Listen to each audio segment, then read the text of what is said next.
سيدي العامل، السيد رئيس المجلس الإقليمي بالنيابة، السيد نائب البرلماني المحترم ورئيس المجلس البلدي بالنيابة، السيد الكاتب العام للعمالة، السادة رجال السلطة، السادة رؤساء المصالح، السادة الأساتذة، السادة والسيدات ممثلو الجمعيات، السادة رجال الصحافة والإعلام، السيدات والسادة مواطنو وسكان مدينة تيزنيت الحبيبة، أهلا وسهلا ومرحبا بكم.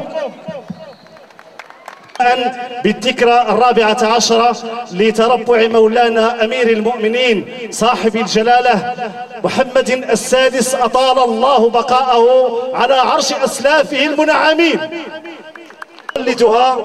ونحن كذلك نحتفي بهذا الشهر المبارك. سيدي العامل، جعلكم الله يدا تمسح رؤوس اليتامى، وتقبل الله منكم جميعا الصيام والقيام، وأعز الله بمولانا أمير المؤمنين هذا الدين، عز به الإسلام.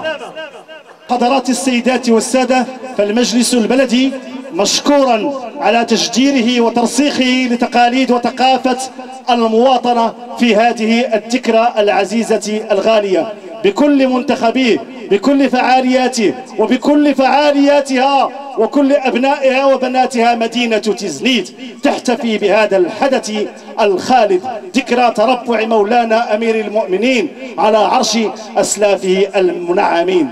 سمرنا لهذه الليلة يتضمن مقتطفات وأطباق متنوعة من الألحان ومن الأهازيج ومن النقرات والشذرات والشطحات الفنية.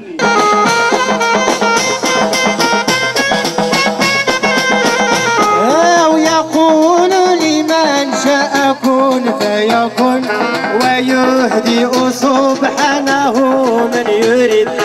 ربي نظر فيا وانا نظري مضروم، ولا ارحم ولا احشى اما النطفه صورني.